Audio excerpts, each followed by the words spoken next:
کیا بات ہے؟ آپ کچھ اداس لگ رہی ہیں۔ مومنہ بیگم خاموش بیٹھی دور خلا میں دیکھتی گہری سوچ میں گم تھی۔ جب مبشر احمد نے پیچھے سے آتے ہوئے چونکا دینے والی بات کی تھی اور اس کی جانب دیکھتے ہوئے وہ اس کی 2 سال ہو گئے ہیں، اسے پتہ نہیں اس کی وکالت کی تعلیم کب مکمل ہوگی۔ مومنہ اداسی سے بولی تھی۔ مبشر احمد بھی دکھ کا سانس گہرا بھر گئے۔ اچھا ہے نا مومنہ، وہ یہاں نہیں ہے۔ ان حالات میں اگر وہ ہوتی تو کیسے یہ سب برداشت کرتے؟ جن حالات مشکل حالات سے ہم گزر رہے ہیں، ہم دونوں اس کی آنکھوں میں دکھ نہیں دیکھ سکتے، درد نہیں دیکھ سکتے۔ مبشر احمد کی بات سن کر مومنہ بیگم نے سر ہلا دیا تھا۔ وہ ٹھیک کہہ رہے تھے۔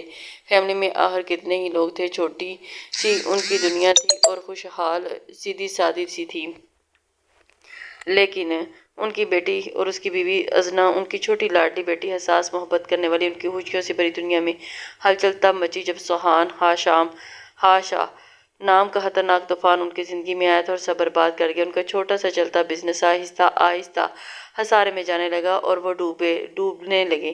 آپ ٹھیک کہہ رہے ہیں مبشر، اس کا ایک طرح سے ہم سب سے دور رہنا ہی ٹھیک ہے۔ وہ ہمارے حالات سے کچھ بھی واقف نہیں، ورنہ اسے کتنا دکھ ہوتا۔ کم سے کم وہ اس خیال میں دور ہے کہ ہم خوش اور مطمئن تو ہیں کہ ہم ٹھیک ہیں۔ مومنہ بیگم نے آنکھ میں نمی ہلکے سے صاف کرتے ہوئے کہا تھا۔ تبھی دروازے کی گھنٹی بجی اور دونوں میاں بیوی نے حیرانی سے ایک دوسرے کو دیکھا۔ پھر جیسے ہی نیچے آتے وہ دروازہ کھولے، سامنے ازنا کو دیکھ کر ان کی آنکھیں حیرانی سے پھیل گئی تھی۔ سرپرائز! ازنا بچوں کی طرح اچھل کر باپ کے سینے سے لگتی خوشی سے چلا رہی تھی۔ مومنہ بیگم بھاگ کر آتی خوشی سے اسے دیکھنے لگی تھی اور پھر ازنا کو سینے سے لگا لیا تھا۔ میری بچی، میری جان! وہ اس کے چہرے کے نقوش کو محبت سے چومتی روتی تھی۔ دیکھا میں نے آپ لوگوں کو کیسا سرپرائز دیا، مزہ آیا نا؟ مجھے معلوم تھا آپ لوگ بھی اتنا ہی زیادہ یادگار ہوں گے۔ بھائی بھابھی کہاں ہیں؟ وہ بنا ان کی سنے اچھل کر گھر کے اندر آتی بھائی کو آوازیں دے رہی تھی۔ ازنا زین جو ابھی بھی آفس سے آیا تھا، گھر میں اچانک ہوتا شور شرابہ سن کر نیچے آیا تو بہن کی آنکھوں کو سامنے دیکھ کر حیران ہوا، پھر خوشی سے بھاگتا ہوا اسے سینے سے لگا گیا تھا۔ میری گڑیا، میری شہزادی، تم اچانک کیسے آگے؟ بتایا کیوں نہیں؟ ایئرپورٹ لینے آ جاتا۔ اس کی آنکھیں نم دیکھ ازنا مسکرائی تھی۔ اگر بتا دیتی تو آپ سب کے چہروں پر اتنی خوشی کیسے دیکھ پاتی؟ پیچھے سے مہر بھی آہستہ آہستہ اتر کر آتی اسے خوشی سے اپنے سینے سے لگا گئی تھی۔ وہ 6 ماہ کی حاملہ تھی۔ مومنہ اور مبشر بھی ازنا کے آنے سے سب کے چہروں پر اتنی خوشی دیکھ کر بہت خوش ہو گئے تھے۔ 3 ماہ بعد آج جا کر سب کے چہروں پر مسکراہٹ آئی تھی، ورنہ تو گھر کا ماحول ہی عجیب ہو گیا تھا۔ میری وکالت کمپلیٹ ہو گئی تھی اور میں نے آپ میں سے کسی کو نہیں بتایا تھا، اسی لیے کہ آپ لوگوں کو اچانک آ کر بتاؤں گی۔ وہ زین کے سینے سے لگی تھی اور بچوں کی طرح سے کھلکھلا رہی تھی۔ بس میری بچی آ گئی ہے نا، اب دیکھنا سب ٹھیک ہو جائے گا۔ مومنہ بیگم کے منہ سے اچانک نکلنے والے لفظ پر ازنا ٹھٹک گئی تھی۔ مومنہ کا مطلب تھا کہ اب سب پہلے اور ٹھیک ہوگا اور سب اور خوش ہوں گے۔ مبشر کہکا لگاتے ہوئے بات کو فوراً گھما گئے تھے۔ مہر زین نے جلدی سے شکر کا سانس لیتے ہوئے ازنا کو دیکھا تھا اور اسے شک نہیں ہوا تھا۔ کیا ہوا زین؟ کیا اور ورکر مان گئے کام کرنے کے لیے؟ مبشر صاحب ادھر ادھر دیکھتے رات کے اندھیرے میں زین کے پاس آتے رازداری سے پوچھنے لگے تھے کہ کہیں ازنا کو پتہ نہ چل جائے۔ نہیں بابا، سیحان ہاشا کے خوف سے سب انکار کر رہے ہیں۔ میں نے ہر ممکن کوشش کر ڈالی ہے ان کو راضی کرنے کی۔ اب تو سارے ڈیلرز بھی ہم سے رابطہ ختم کر رہے ہیں اور کوئی ہمیں کانٹریکٹ دینے کو تیار ہی نہیں۔ ایسا چلتا رہا تو ہم قرضے کے کیسے اتاریں گے؟ زین سر مسلتے ہوئے بے حد فکر مندی سے بولا تھا۔ سیحان ہاشا نے ہمارے راستے بند کر دیے ہیں۔ زین اس نے ہمیں پوری طرح سے توڑ دیا ہے کہ اس کے سامنے گھٹنے ٹیکنے کے علاوہ اب ہمارے پاس کوئی اور راہ نہیں ہے۔ مبشر احمد اپنے تھکے ہوئے جھکے ہوئے کندھوں کے ساتھ بیٹھتے ہوئے بولے تھے۔ نہیں بابا، کچھ بھی ہو جائے میں اس شیطان کے سامنے کبھی نہیں جھکوں گا، اپنی آخری سانس تک اس سے لڑوں گا۔ ہوگا وہ طاقتور، بہت بڑا حاکم، انسانوں کو چوٹیوں کی طرح مسلنے والا، لیکن میں کمزور نہیں پڑوں گا، ہر کسی صورت نہیں۔ زین دیوار پر زور سے ہاتھ مارتا ہوا دبی آواز میں گرایا تھا، جس پر مبشر احمد نے حالی نظروں سے اسے دیکھا تھا۔ وہ جانتے تھے کہ ان کی اوقات نہیں سیحان ہاشا سے ٹکرانے کی۔ جب بات طاقت، رتبے، شان کی آتی ہے تو سیحان ہاشا کا ستارہ سب سے اونچے درجے پر چمکتا دکھائی دیتا تھا۔ جو چیز اس کی نظر کو بھا جائے، پھر اسے حاصل کرنے کا صرف اس کا اشارہ کافی ہوتا تھا، اور ان کی چیز پر اس کی بری طرح سے نظر پڑ چکی تھی، جسے حاصل کرنے کے لیے اب انہیں اس کے ہر عذاب سے گزرنا تھا۔ یہ تو تھا طے تھا کہ ان کے نصیب میں بربادی لکھ دی گئی تھی۔ سیحان ہاشا نے، جسے کوئی نہیں بدل سکتا تھا، اب دیوار کے اوٹ میں چھپ کر سنتی ازنا کو زیادہ تو کچھ نہیں، لیکن تھوڑا بہت اندازہ ہو گیا تھا کہ کوئی بات ہے جس کو لے کر اس کے بابا جان سے پیارا بھائی اتنے پریشان ہیں کہ رات کے اندھیرے میں چھپ کر باتیں کر رہے ہیں۔ جب سے وہ آئی تھی دیکھ رہی تھی کہ اس کی ماما بھابھی زیادہ بولتی تھی، خاموش رہتی، کس بات پر زبردستی ازنا کے لیے مسکراتی تھی، اور اس کے بابا بھائی اکثر کسی بات پر بحث کرتے، سر کو مسلتے پریشان دکھائی دیتے، لیکن ازنا کو دیکھ کر جھوٹی خوشی کا ڈرامہ کرتے، ہونٹوں پر مسکراہٹ سے جا لیتے تھے۔ آخر گھر میں چل کیا رہا ہے کوئی اسے بھی تو بتائے جو مجھ سے چھپایا جا رہا تھا۔ میں بھی ازنا ہوں، پتہ تو کر کے رہوں گی۔ اپنے کمرے کی طرف بڑھتی ہوئی وہ مضبوط ارادے سے بولی تھی، اور اگلے دن زین اپنے آفس میں سر پکڑے بیٹھا تھا، کسی سے فون پر الجھا ہوا تھا۔ دیکھیں ندیم صاحب، آپ تو مجھ پر سب سے زیادہ یقین کرتے تھے، پھر آپ کیوں ان حالات میں مجھے تنہا چھوڑے ہیں؟ اگر آپ میرے ساتھ کام نہیں کریں گے تو میں برباد ہو جاؤں گا۔ زین کی پریشانی درد بھری آواز سن کر ندیم ہاشمی، جو اس شہر کے بڑے بزنس مین تھے، بے بسی سے بولے تھے، میں مجبور ہوں۔ سیحان ہاشا کو للکار اپنی قبر خود کھودنے جیسا ہے۔ وہ ایک پل میں مجھے زیر زمین کرنے کی طاقت رکھتا ہے۔ میں نے بہت مشکلوں سے یہ کمپنی کھڑی کی ہے، میں اس کے خلاف نہیں جا سکتا۔ پلیز زین، مجھے معاف کر دو۔ زین غصے اور بے بسی سے ہاتھ مٹھی میں پیستا ہوا آہستہ سے فون والا ہاتھ نیچے گرا گیا تھا۔ تبھی اس کے آفس کے سامنے ڈھیر ساری گاڑیاں گارڈ سے بھری آ کر رکی تھی۔ ہر گارڈ اونچے قد کاٹ کا اور مضبوط جسامت کے ساتھ اسلحے لیس تھا۔ انہیں دیکھ کر تو آفس کے مختصر رہ جانے والے امپلائی اس دہشت سے سانس روکے کونوں میں چھپ گئے تھے، اور گاڑی سے اترتے گارڈز پورے آفس میں پھیل گئے تھے۔ جب سیاہ روز کا دروازہ کھلا تو اس میں سے ایک لمبے کٹیلے جسم کا نوجوان اترا تھا۔ خوبصورتی ایسی کہ بڑے بڑے ہالی ووڈ سپر سٹار کو مات دے دے، اور انداز ایسا کہ کوئی چھو لے تو جل کر بھسم ہو جیسے۔ 27 سالہ عمر، گہری سیاہ آنکھیں جس میں کوئی احساس، کوئی چمک نہیں تھی، سخت برف کی طرح سر تاثر روشنی، اور ورزشی جسم، چوڑا پھولا سینہ، اور جو شرٹ کے اندر سے بھی اپنے ایک جوڑ کو ظاہر کرتا سامنے والے کو حیران کر دے۔ گھنے سیاہ میسی بال جو جیل سے سیٹ کیے تھے، گھنی آئی برو، ہلکی بیئرڈ، اور چہرے کے نقوش ایسے کہ عورت ذات تو دور مرد خود دیکھ کر اس پر دل ہار بیٹھے۔ شارپ فیس کٹ، خوبصورت اور لمبی مغرور ناک، لائٹ براؤن ہونٹ، اور ہونٹوں پر گہرا تل بنانے والے نے اسے ایک ساتھ ساری حیثیت سے نوازا تھا، اور اس پر اس کی مغرور سنگ دلی والی سخت گیر ادا۔ سیحان ہاشا اپنے ساتھ گریٹ کوڈ وائب لے کر گھومتا تھا، اور اس کا اٹھتا ایک قدم نہایت مغروریت بھرا تھا، جیسے کسی کی ذات کسی کی دھجیاں بکھیرنے آیا ہو۔ ایشیا کا سب سے پاورفل بزنس مین سیحان ہاشا۔ آفس میں بیٹھے زین نے آنے والے خطرے کی بو کو محسوس کرتے ہوئے ابھی حرکت ہی کی تھی کہ جب دروازہ دھاڑ سے کھلا۔ کئی گارڈز بنا اجازت کے آفس میں آتے اپنی پوزیشن کھڑے ہو گئے تھے۔ جب ان کے بیچ چل کر اندر آتا سیحان ہاشا کسی ریاست کا مغرور شہزادہ لگ رہا تھا۔ زین ایک دم سے ٹھہر گیا، اور اس کی بھرپور شخصیت کا رعب اور دبدبا کچھ ایسا تھا کہ سامنے والے کو خود پر دباؤ محسوس ہوتا۔ اور مسٹر زین مبشر، کیسے ہیں آپ؟ پھر کیا فیصلہ کیا آپ نے؟ ویسے اس کھوکھلی فیکٹری میں اب کچھ بچا تو نہیں، لیکن آپ کے میرے لیے آفر بھی وہی ہے۔ سر اٹھا کر اپنی آواز میں کہتا ہوا وہ زین کو خون کھلانے لگا تھا، میں اب بھی انکار کرتا ہوں۔ یہ بابا کی محنت سے بنائی گئی فیکٹری ہے، آپ کو کسی بھی قیمت پر اسے نہیں بیچوں گا۔ زین کی وہی ضد تھی۔ سیحان کا صبر ٹوٹ گیا تھا۔ اس نے دانت پیستے ہوئے ایک جھٹکے سے اپنی گن کمر سے نکالی اور اس کی آنکھوں کے بیچ میں رکھ گیا۔ اتنا کچھ ہونے کے باوجود تم کہتے ہو کہ یہ کمپنی نہیں چھوڑو گے؟ تم قرض میں ڈوب چکے ہو زین مبشر، تمام ڈیلر، امپلائی، مینجمنٹ ٹیم سب تمہیں چھوڑ کر جا چکے ہیں، لیکن تم ہو کے ضد پر قائم ہو۔ آخر اس کمپنی میں ایسا کیا ہے جو میری اتنی بڑی آفر تمہیں نظر نہیں آ رہی؟ میں تمہیں کمپنی کے بدلے منہ مانگی رقم دے رہا ہوں، چاہو تو ڈالر لے لو، لیکن ضد چھوڑ دو۔ زین مبشر، سیحان ہاشا کی ضد کے سامنے تمہاری ضد کچھ بھی نہیں۔ میں اپنی پر آیا تو بھیک مانگنے کے لائق بھی نہیں چھوڑوں گا۔ سیحان کا خطرناک لہجہ زین کو کنگار گیا تھا، اور وہ چپ چاپ بس اسی کی سرخ آنکھوں میں دیکھ رہا تھا۔ سچ ہی تو تھا، اب لڑنے کو بچا ہی کیا تھا، سب کچھ تو ختم ہو گیا تھا۔ زین بھی اس کے سامنے سر تسلیم کرتا ہوا کہ ازنا جو رات میں ہی سوچ کر بیٹھی تھی کہ صبح بھائی کے آفس آتی اس سے بات کرے گی اور اس کی پریشانی اس سے پوچھے گی۔ آفس کے سامنے اتنی زیادہ گاڑیاں، بڑی گاڑیاں اور گارڈ دیکھ کر اس کا دماغ ٹھنکا اور وہ تیزی سے بھاگ کر اوپر آئی تھی جہاں زین کا آفس تھا۔ مس آپ اندر نہیں جا سکتی۔ وہ آفس میں جاتی جب ایک گارڈ اسے روکتے ہوئے بولا تھا، تم ہوتے کون ہو مجھے روکنے والے؟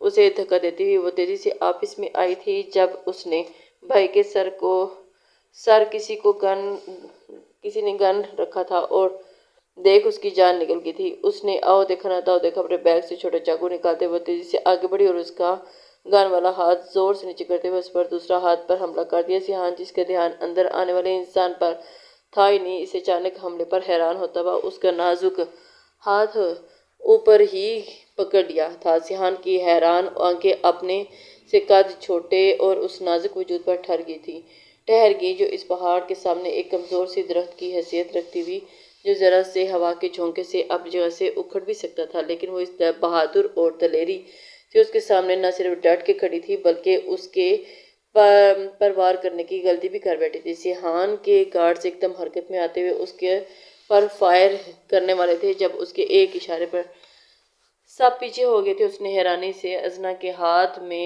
بند چاقو کو گور سے دیکھا تھا۔ ازنا تم یہاں کیوں آئی ہو؟ بیوقوف لڑکی! زین اس صورتحال پر گھبراتا چیخا تھا۔ ابھی وہ ازنا کی طرف بڑھا ہی تھا کہ جب ازنا نے چاقو والا ہاتھ کھولا اور چاقو ہاتھ سے چھوٹ کر زمین پر اس سے پہلے گرتا کہ جب ازنا نے دوسرے ہاتھ سے اسے پکڑ کر سیحان کے کندھے سے ایسا بھرپور وار کیا کہ سب دیکھتے رہ گئے۔ سیحان بھی ایک پل کے لیے اس کی ہمت بہادری پر لاجواب سا رہ گیا تھا اور اس نے ہلکا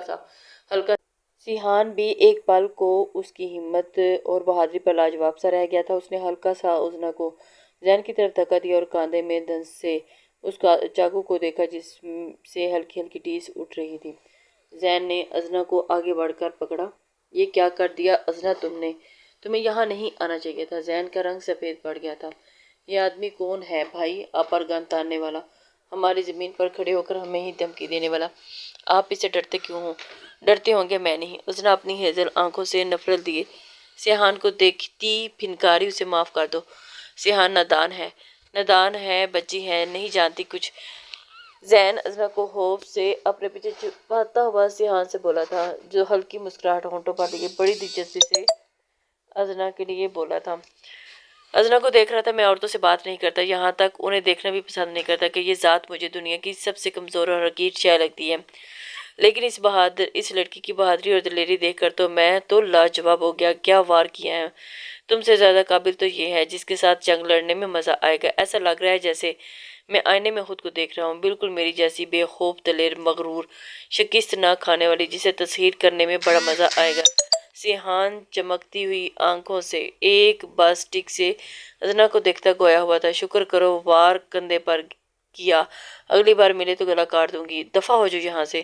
وہ اتنی دور سے داڑھی کی گلے میں خراش آ گئی تھی۔ زین بمشکل اسے اپنی حصار میں مضبوطی سے پکڑے سب سے چھپائے ہوئے تھا۔ لٹل برڈ، کیا تمہیں لگتا ہے کہ یہ ایک کھیل ہے؟ ٹھیک ہے، میں تمہارے ساتھ کھیلوں گا، تب تک جب تک تمہیں توڑ نہ دوں۔ اس نے اپنی خون خوار آنکھوں سے اس کی طرف ایسے دیکھا جیسے کوئی جنگلی شکاری اپنے شکار کو دیکھتا ہے، پھر ہوا کی طرف پلٹتا ہوا تیزی سے وہاں سے نکلتا چلا گیا۔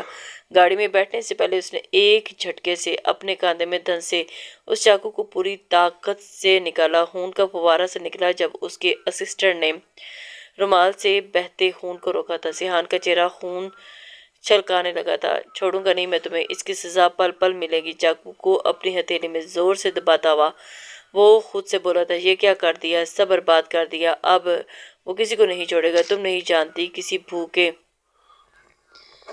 حیوان سے بھیڑ چکی ہو تم، ہم مقابلہ نہیں کر سکتے اس کا۔ ازنا تم کیوں چلی آئی یہاں سے؟ چلی جاؤ یہاں سے۔ زین اپنا ماتھا پیٹتا ہوا اس کو کوس رہا تھا۔ خدا نہیں ہے بھائی وہ جس سے آپ ڈر رہے ہیں، میں اس پر کیس کروں گی، لڑوں گی، ہوگا وہ کوئی بڑا، لیکن ہمیں کچلنے کا اسے کوئی حق نہیں۔ میں پولیس اسٹیشن جاؤں گی اور اسے اس کی سزا ضرور دلوا کر رہوں گی۔ ازنا الٹا اس پر ہی برس رہی تھی۔ مبشر مومنہ مہر جب سب باتوں کا پتہ چلا تو سب پہلے پریشان ہو گئے تھے۔ تم واپس آسٹریلیا جاؤ، ہم یہاں دیکھ لیں گے، لیکن تم مزید اس دلدل میں نہیں رہو گی۔ اٹھو۔ مبشر کے حواس گم ہو چکے تھے، وہ پہلے اپنے بیٹے کی زندگی کو خطرے میں ڈال چکے تھے اور اب بیٹی بھی اس دلدل میں پھنستی جا رہی ہے۔ پل پل مر رہے تھے اور اب ان کی جان سے پیاری بیٹی اس مصیبت میں پھنس چکی تھی۔ میں کہیں نہیں جا رہی، دیکھتی ہوں یہ سیحان نام کا جانور کب تک ہمارے دوسروں سروں پر ناچتا ہے اور اس پر پھر سر پھرے سانڈ کی نکیل کو نہ پہنائی تو میرا نام بھی حسنہ مبشر نہیں۔ ایک دم سے غصے سے اٹھ کر کہتی وہ کمرے میں چلی گئی تھی۔ زین مبشر سر تھام کے گئے تھے، وہاں مومنہ بیگم اور مہر دل تھامے کھڑی تھی۔ نرمین ہاشا اب اوپر سے نیچے تک شاندار کپڑوں میں سجی کہیں جانے کے لیے تیار تھی۔ جب انہوں نے سیحان کو بہت غصے سے اندر آتے ہوئے دیکھا تھا، ایسا نہیں تھا کہ اس کا موڈ ہمیشہ خوشگوار رہتا تھا، لیکن اس وقت اس کا چہرہ اتنا سخت اور کھنچا ہوا تھا کہ نرمین بے اختیار اس کے پاس گئی، بھاگتی آئی تھی، لیکن قریب آنے پر اس کی نظر جب کاندھے کے زخم اور اس سے نکلتے ہوئے خون پر گئی تو زور سے چیخ پڑی، سیحان یہ کیا ہوا، کس نے کیا، بتاؤ مجھے۔ وہ رو پڑی تھی، رونا بند کرو پلیز، زندہ ہوں میں، مر نہیں گیا جو آپ اتنا ڈرامہ کر رہی ہیں۔ نہایت بے رخی سے کہتا ہوا وہ ان کی سائڈ سے گزر کر آگے بڑھ گیا تو نرمین آنکھوں میں آنسو لیے اپنے کھوتے بیٹے کو دیکھتی رہ گئی تھی۔ کمرے میں آتے ہی سیحان نے اس چاقو کو ایسے ہی دراز میں پھینکا اور شیشے میں خود کو دیکھتا نفرت سے بولا تھا، داد دینی پڑے گی، تم نے سیحان ہاشا پر جو وار کرنے کی ہمت دکھائی ہے، آج تک بڑے سے بڑا آدمی بھی میرے سامنے منہ کھولنے سے ڈرتا ہے، اور وہی تم نے مجھ پر حملہ کیا۔ مجھے اچھے لگتے ہیں ایسے بہادر لوگ، کیونکہ سیحان ہاشا کو بہت مزہ آتا ہے ایسے بہادر لوگوں کو اپنے سامنے جھکاتے ہوئے، انہیں توڑتے ہوئے۔ دیکھتے ہیں لٹل برڈ تم کب تک مضبوط کھڑی رہتی ہو۔ سیحان ہاشا کے سامنے تمہارے غرور نے ڈر اور دلیری کو اپنے جوتے کے نیچے مسل کر نہ رکھ دیا تو میرا نام بھی سیحان ہاشا نہیں۔ بہت تکبر سے کہتا ہوا وہ پیچھے مڑا اور شراب کی بوتل کھول کر اپنے زخم پر ڈالنے لگا تھا۔ مجھے سیحان ہاشا کے لیے رپورٹ درج کروانی ہے۔ اذنا کی بات سن کر سامنے بیٹھا آفیسر منہ کھولے ایسے اسے دیکھ رہا تھا جیسے وہ کوئی مذاق کر رہی ہو۔ بی بی، کیا آپ ایشیا کے نمبر 1 بزنس ٹائکون سیحان ہاشا کی بات کر رہی ہیں؟ وہ حیرانی سے پوچھنے لگا تھا۔ جی، وہی انسان جو ہماری پراپرٹی کو خریدنے کے لیے ہمیں دھمکا رہا ہے اور میں اس پر کیس کرنا چاہتی ہوں۔ آپ پلیز میری کمپلین لکھیں، وہ سخت لہجے میں بولی تھی تو آفیسر ہوش میں آیا۔ دماغ خراب ہو گیا ہے آپ کا محترمہ، جانتی ہیں کہ کس کے خلاف جانے کی ہمت کر رہی ہیں؟ وہ کوئی عام انسان نہیں ہے، بہت بڑا طاقتور انسان ہے اور آپ کے ساتھ میرے پورے ڈپارٹمنٹ کو وہ تباہ کر دے گا۔ اٹھیں جائیں یہاں سے، شرم آنی چاہیے آپ کو، اس وردی میں ہونے کے باوجود بھی آپ ڈر رہے ہیں۔ مجھے بتائیں، جب کسی شہری کو مشکل حالات درپیش آئیں تو وہ کہاں جائیں، کس سے مدد مانگیں؟ جب یہاں کی پولیس ہی دوسروں سے ڈرتی پھرتی ہو۔ اور اس کی بات پر آفیسر کچھ پل کو سوچ میں ڈوب گیا تھا اور سر اٹھاتا ہوا بولا، ٹھیک ہے، میں آپ کی کمپلین لکھنے کے لیے تیار ہوں۔ اذنا کے لب مسکرا اٹھے تھے۔ وہی سیحان اپنے عالیشان ایس ایچ کی عمارت کے 35 فلور پر عالیشان آفس میں راجا کی طرح بیٹھا تھا۔ خاموشی ایسی ہی جو طوفان کے آنے سے پہلے کی ہوتی ہے۔ جب اس کا اسسٹنٹ دروازہ ناک کرتا ہوا اندر آیا، بولا، ماسٹر آپ کے لیے ایک نوٹس آیا ہے۔ ٹیبل پر اس کے سامنے وہ لفافہ رکھتے ہوئے اسسٹنٹ کے اس ٹھنڈے روم میں پسینے چھوٹنے لگے تھے۔ سیحان نے ہلکی آئی برو اس کے لفافے کو دیکھا اور پھر ہاتھ بڑھا کر کھولتا پڑھنے لگا۔ وہ عدالت کی طرف سے آیا تھا، اسے اذنا نام کی کسی لڑکی کی طرف سے نوٹس تھا۔ شام سے اس کی نگاہوں میں وہ بے خوف نگاہ لہرا گئی تھی جو اسے دھمکا رہی تھی۔ سیحان کے لب مسکرا اٹھے تھے۔ اگلے پل ہی اس نے لائٹر سے شعلہ جلاتے ہوئے اس کاغذ کو آگ کی نظر کر دیا تھا اور وہیں اذنا نے اس کیس پر کام شروع کر دیا تھا۔ سب سے پہلے اس نے آفیسر کے داروں سے سیٹ کیا۔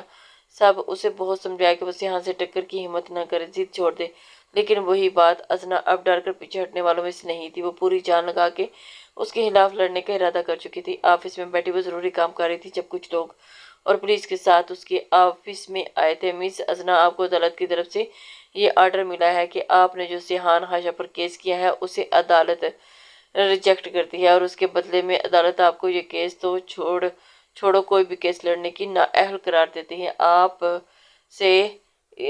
اب سے آپ وکالت نہیں کریں گے۔ آخر کیوں؟ اپنے حق کی لڑائی لڑنا کوئی جرم نہیں ہے، یہ کیسا قانون ہے؟ اذنا دم بخود سی ہوتی بھی بولی تھی، لیکن جیسے وہ لوگ آئے ایسے ہی چلے گئے بنا اس کی بات وضاحت دیے۔